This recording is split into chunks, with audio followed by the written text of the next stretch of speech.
আমার সকল দর্শক বন্ধুদের চন্দ্রিমার রান্নাঘরে স্বাগত জানিয়ে শুরু করছি আজকের পর্ব। আজকের পর্বে রয়েছে মূলো দিয়ে মূলো বটি। এ এক বাঙালিদের হারিয়ে যাওয়া রেসিপি। আগের মানুষেরা যে খাবারটাই খেয়েছে খুব সুস্বাদু করে খেয়েছে, আর খুব কম ঝাল মশলা দিয়ে, তার ভিটামিন যাতে নষ্ট না হয় সেই চিন্তাধারা নিয়েই রান্না করে খেতেন, খুব সিম্পল জিনিস দিয়ে। চলুন তাহলে আমরা দেখে নিই আজকের রেসিপি। নিয়ে নিয়েছি এখানে 4টে মূলো। এবার মূলোটাকে কেটে নিচ্ছি। মূলোগুলো সব আমি ভালো করে ধুয়ে নিয়েছি প্রথমেই। এবার মূলোটাকে ঘষে নিচ্ছি, খুব তাড়াতাড়ি হয়ে যাবে। ঠিক এইভাবে করে ঘষে নেব। হয়ে গেল, সম্পূর্ণটা কাটা হয়ে গেল। এবার এটাকে আমি রান্না করে নিচ্ছি। রান্না করতে করতে দেখে নিচ্ছি। নিয়েছি 2টো কাঁচা লঙ্কা, 2টো শুকনো লঙ্কা, কালো জিরে, ফোড়নে কালো জিরে দেবো, স্বাদ মতো লবণ আর হলুদ পরিমাণ মতো। আর ঝালটা কিন্তু আপনারা যেমন খান তেমন দেবেন। কড়া গরম হতে কড়াতে তেল দিয়ে দিলাম। তেল গরম হয়ে গিয়েছে। এবার তেলের মধ্যে দিয়ে দিচ্ছি কালো জিরে। কালো জিরেটা ভাজা হতে এর মধ্যে দিয়ে দিচ্ছি 2টো কাঁচা লঙ্কা।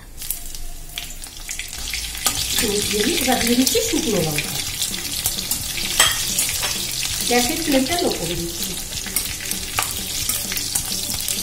লঙ্কাটা কালো হয়ে উঠেছে, ভাজা হয়ে গেল। এবার দিয়ে দিচ্ছি কেটে রাখা মূলো।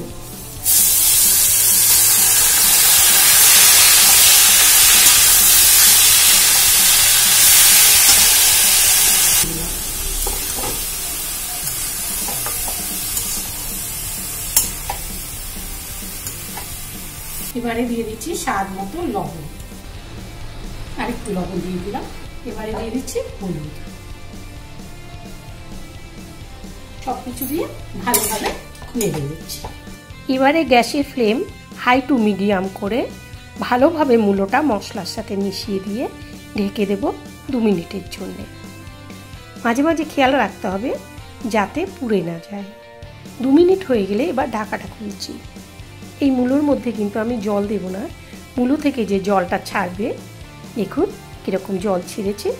এবার এই নাড়াচাড়া করে এই জলটা দিয়েই মূলোটাকে ভালো করে সেদ্ধ করে নেব। আপনারা যদি মিষ্টি পছন্দ করেন তাহলে এই টাইমে একটু মিষ্টি দিয়ে দিতে পারেন। আবারও ঢেকে দেবো আর ঢাকা তুলে তুলে মাঝে মাঝে নেড়ে দেব। যখন দেখবো ঠিক এইরকম তৈরি হয়ে গেছে, তখন বুঝতে হবে মূলো বটিটা তৈরি হয়ে গিয়েছে। এখন একটু টেস্ট করে দেখব।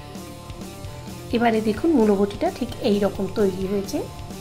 মূলো বটি পরিবেশন করুন গরম গরম ভাতের সাথে, আর পাশে ডাল। যদি ডাল নাও থাকে তাহলেও দেখবেন এই মূলো বটি দিয়ে 1 থালা ভাত পরিষ্কার হয়ে গিয়েছে। আশা করি বন্ধুরা ভিডিওটা আপনাদের কাছে ভালো লেগেছে।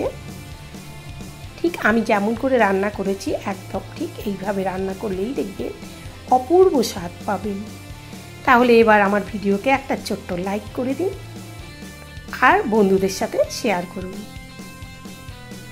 আর যে বন্ধুরা এখনো সাবস্ক্রাইব করেননি আমার চ্যানেলকে সাবস্ক্রাইব করুন। আর চলি ভালো খান, সুস্থ থাকুন।